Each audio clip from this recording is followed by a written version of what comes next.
Las anemias megaloblásticas pues son distintos tipos de anemias, ¿no? Pero todos estos tipos de anemias tienen características generales. Entonces, antes de hablar de una anemia por déficit de vitamina B12 o por déficit de ácido fólico, tienes que conocer las características generales de las anemias megaloblásticas, ya que tanto en el déficit de fólico como el de cobalamina van a presentar estas mismas características. Entonces, esta diapositiva es importante que te la aprendas. ¿Qué es lo que vamos a observar principalmente en la sangre periférica? Bueno, como te he indicado, la alteración en la síntesis de ADN de las células sanguíneas pues provocan un aumento de tamaño. Por lo tanto, en sangre periférica, en un frotis, vamos a observar macrovalocitos y también neutrófilos hipersegmentados. Neutrófilos hipersegmentados quiere decir que tienen un aumento en la división de sus núcleos. Aquí tienes en la imagen un frotis sanguíneo y te estoy señalando con el marcador un neutrófilo. Entonces, si tú observas, tiene varios núcleos, ¿no? Aquí podemos contar 1, podemos contar 2, podemos contar 3, 4, 5, 6, etc., ¿no? Tiene un montón de núcleos. Entonces, un neutrófilo hipersegmentado y macrovalocitos, es decir, una célula sanguínea grande, es característica de las anemias megaloblásticas. Recuerda que las anemias megaloblásticas son también anemias hiporregenerativas. Por lo tanto, los reticulocitos generalmente están disminuidos, aunque también pueden estar normales, evidentemente. ¿Qué es lo que observamos en el hemograma? La anemia megaloblástica es un tipo de anemia macrocítico. Por lo tanto, el volumen corpuscular medio estará aumentado, ¿no? La anemia megaloblástica es macrocítica con un BCM aumentado. Y como te he indicado en la fisiopatología, que debido a que estos precursores eritroides salen a la sangre, pues hemolizan de forma bastante rápida. Entonces también en la bioquímica sanguínea vamos a encontrar algunos datos de hemólisis. Por ejemplo, una elevación de la LDH, ¿no? Y también un aumento de la bilirrubina. Todo esto debido a que se produce una hemólisis temprana de los eritrocitos. ¿Y qué es lo que observamos en médula ósea? Pues una médula ósea hipercelular. Pero principalmente quédate con sangre periférica, macrovalocitos, neutrófilos hipersegmentados, en el hemograma un aumento del volumen corpuscular medio, anemia macrocítica. Evidentemente tiene que haber una disminución de la hemoglobina, pero eso ya no lo voy a repetir más. Y por la hemólisis, pues datos de hemólisis en la química sanguínea con elevación de la LDH y elevación también de la bilirrubina. Vamos a empezar con los tipos de anemia megaloblástica, ¿no? Vamos a empezar con el déficit de vitamina B12, la anemia por déficit de vitamina B12. Bien, aquí en la diapositiva te muestro una imagen bastante compleja, ¿no? Esta molécula que tú ves aquí, que te la estoy señalando, es la famosa cobalamina, que tiene un montón de componentes. Si tú ves en el centro de esta molécula, pues tenemos un átomo de cobalto. Entonces, por eso se denomina cobalamina. Entonces, esta es la famosa vitamina B12. ¿Dónde vamos a encontrar esta vitamina? Esta vitamina sí o sí es de origen animal, ¿no? Entonces, casi siempre la vamos a encontrar en alimentos de origen animal, sobre todo en el hígado, ¿no? de esos alimentos. También podemos encontrarlo en productos lácteos como el queso, ¿no? Pero recuerda, es una vitamina que está presente sobre todo en el reino animal. Entonces te imaginarás que aquellas personas que tengan una dieta vegetariana estricta van a tener una deficiencia de vitamina B12. ¿Cómo se produce el metabolismo, la absorción de esta vitamina? Es importante conocer este mecanismo. La vitamina B12 llega a nuestro estómago. En nuestro estómago, por los ácidos y el pH, se desdobla. Entonces tenemos un radical de cobalamina, ¿no? Este radical de cobalamina pasa hasta el duodeno. Dentro del estómago, si tú recuerdas por fisiología, hay unas células que se llaman células parietales. Estas células parietales secretan ácido clorhídrico, pero también secretan un componente proteico que es el famoso factor intrínseco gástrico. Este factor intrínseco gástrico va a ayudar a la absorción de la cobalamina. Entonces, como ves en la imagen, el radical de cobalamina va al duodeno, el factor intrínseco o IF, el factor intrínseco gástrico que se forma en las células parietales, también llega al duodeno y en el duodeno se va a unir a la cobalamina y va a formar el complejo factor intrínseco cobalamina. Este factor intrínseco unido a la cobalamina tiene que llegar al íleon, ¿sí? Al íleon del intestino. Y en el íleon del intestino, este complejo se absorbe hacia el enterocito. Entonces, para que se produzca la absorción de la vitamina B12 necesitamos el factor intrínseco gástrico que se forma en las células parietales del estómago. Este factor intrínseco se une en el duodeno más o menos con el radical de cobalamina y tiene que llegar al íleon para su absorción. Entonces, en forma resumida, la cobalamina unida al factor intrínseco se absorbe en el íleon del intestino, ¿sí? Bien, la etiología de la anemia por déficit de vitamina B12, pues evidentemente tenemos entre los principales factores las dietas veganas estrictas, porque te he dicho que esta vitamina solo se encuentra en alimentos de origen animal. Pero sin duda, la causa más frecuente del déficit de B12 es la alteración en la absorción. Y dentro de las alteraciones de la absorción, la causa más frecuente es el déficit de factor intrínseco gástrico. ¿No? Porque como tú has visto en una diapositiva anterior, ese complejo cobalamina factor intrínseco es importante para que se produzca la absorción, ¿no? ¿Qué otras alteraciones de la absorción pueden producir anemia por déficit de B12? Por ejemplo, una gastrectomía, evidentemente, ¿no? Si no hay células parietales, ¿no? No hay factor intrínseco gástrico, la mala absorción intestinal, también en la infestación por parásitos como el Bifidobacterium latum, ¿no? Y algunos fármacos como los inhibidores de la bomba de protones, la colchicina, anticonceptivos y neomicina producen una alteración de la absorción. Y también dentro de la etiología del déficit de B12 está un consumo excesivo de alcohol. Bien, ¿cuál es la clínica del déficit de vitamina B12? Bien, la vitamina B12 también, al margen de usarse como molécula para la síntesis de ADN de las células sanguíneas, también es importante para los componentes mielínicos de los nervios periféricos, ¿sí? Entonces, cuando hay un déficit de B12, tanto el sistema nervioso como la médula ósea compiten por esta molécula. En muchos casos, si un paciente tiene anemia por déficit de B12, no tiene clínica neurológica. Y al contrario, un paciente que tenga clínica neurológica por déficit de B12 generalmente no tiene anemia, ¿sí? Entonces, ¿cuáles son las características clínicas? Bueno, evidentemente va a haber un síndrome anémico general, ¿no? Palidez mucocutánea, cefalea, debilidad, etc. Y características, por ejemplo, en el aparato digestivo observamos la glositis atrófica de Hunter.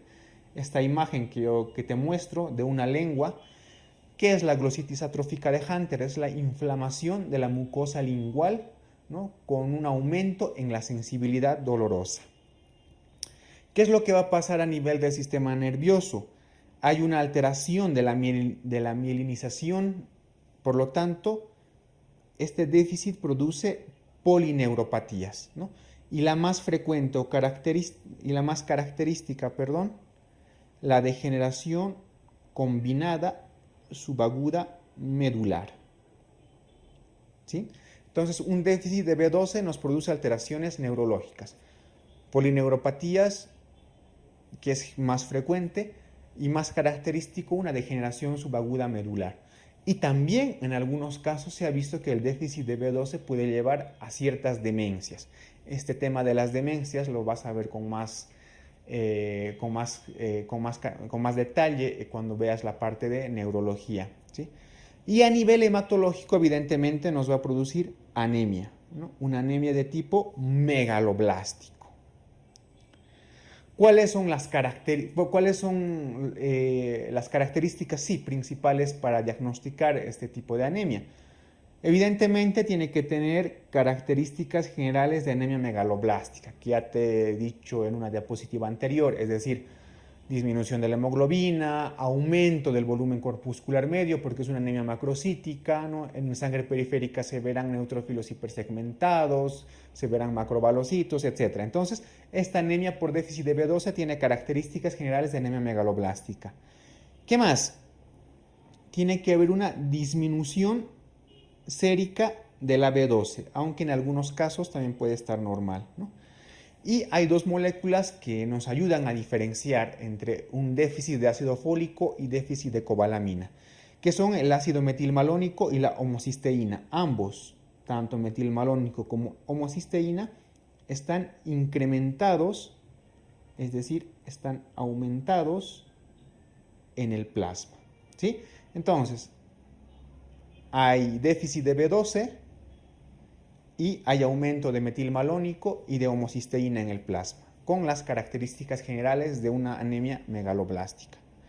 ¿Cuál es el tratamiento? Pues evidentemente hay que corregir la enfermedad de base o lo que está produciendo este tipo de anemia. Si es un vegano estricto, tendrá que consumir suplementos o de B12, por ejemplo. Si hay alteraciones en la absorción, tendremos que corregir esas enfermedades, etc.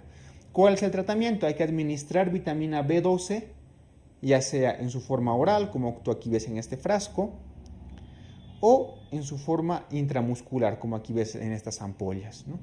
Si la anemia se debe a una alteración en la absorción, pues evidentemente la administración tiene que ser vía intramuscular.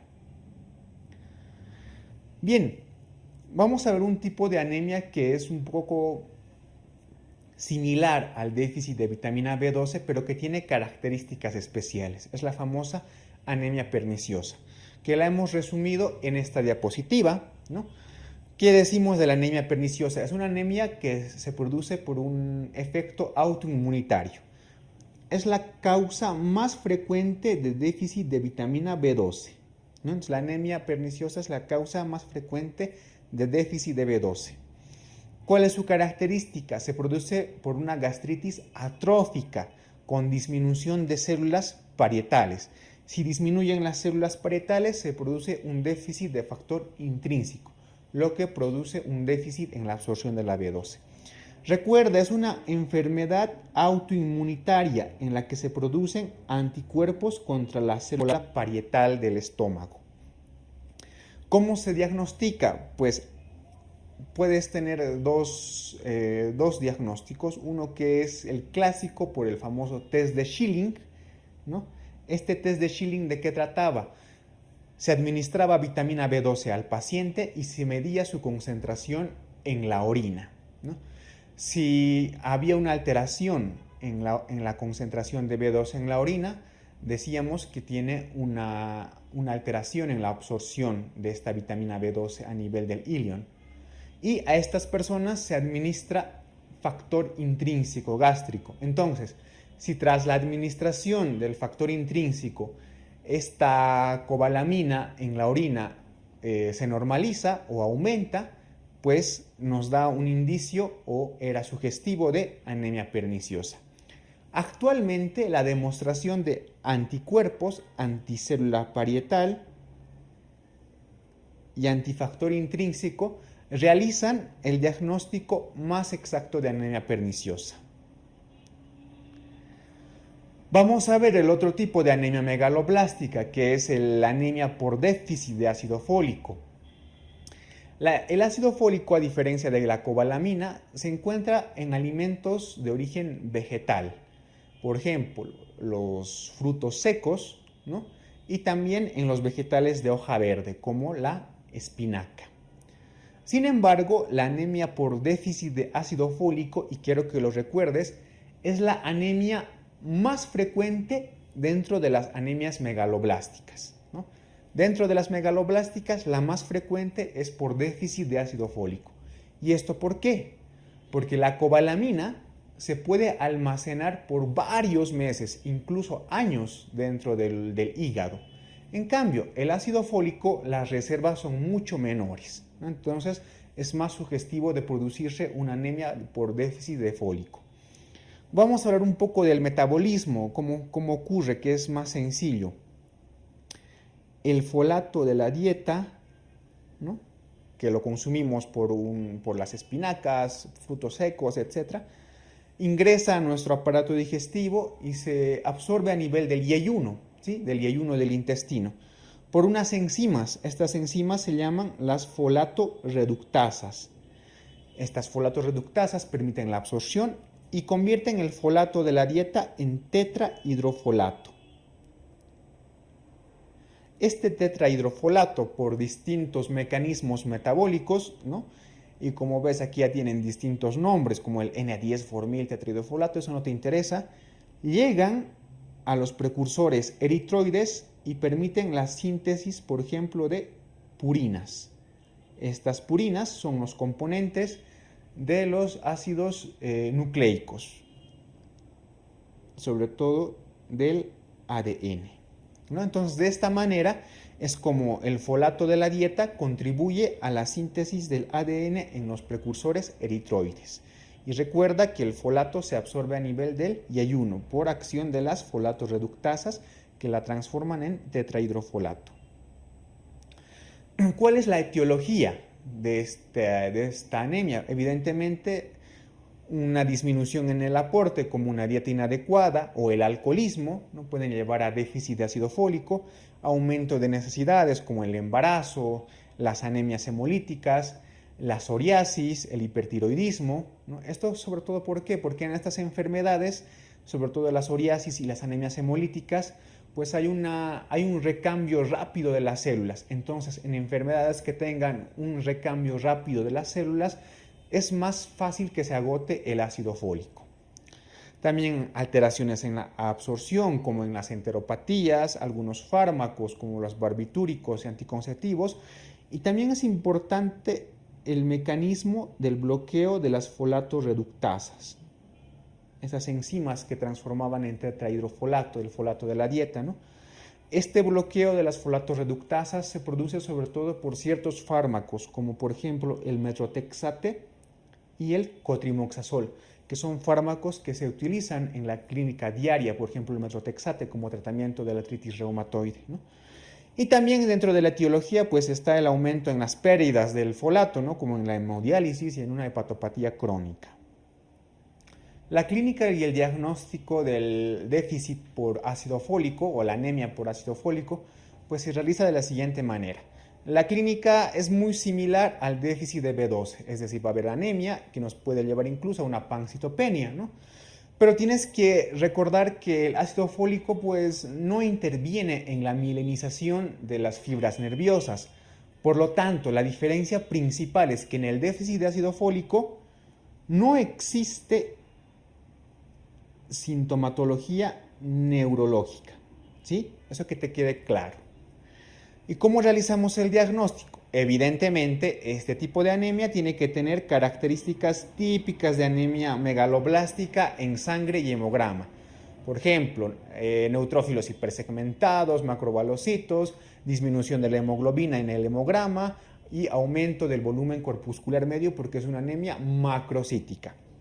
Al margen de todo eso, para diagnosticar déficit de folato, pues medimos la concentración del folato en plasma y tiene que estar menor a 3 nanogramos mililitro para diagnosticar déficit de folato.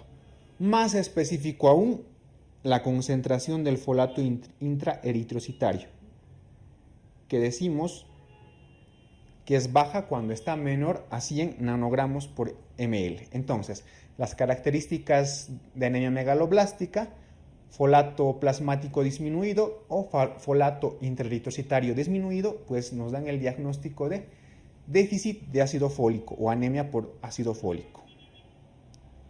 Bien, este cuadro que te muestro aquí sí es importante que lo aprendas, ¿no? Porque es un resumen básico de las dos principales anemias de tipo megaloblástico, tanto la B12 como el déficit de ácido fólico. Entonces, ¿cuáles son las diferencias? Por ejemplo, el déficit de B12, la fuente de alimentos, ¿dónde las vemos? Principalmente de origen animal, ¿no? Carnes, pescado, huevos. Por el contrario, el ácido fólico lo encontramos en vegetales de hoja verde, en frutos secos y también en el hígado puede ser. ¿Dónde se produce la absorción de la vitamina B12? Recuerda, se produce en el íleon. La absorción del ácido fólico se produce en el duodeno, pero principalmente en el yeyuno. ¿Cuál es la causa más frecuente de déficit de vitamina B12? El déficit de factor intrínseco, es decir, la famosa anemia perniciosa. ¿Y cuál es la causa más frecuente de déficit de ácido fólico? El alcoholismo.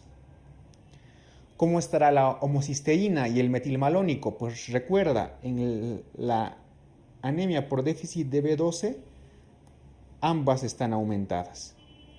En el fólico, solo la homocisteína está aumentada, el metilmalónico es normal. Y de las dos, la más frecuente, el tipo más frecuente de anemia es el déficit de ácido fólico, es el tipo más frecuente de anemia megaloblástica.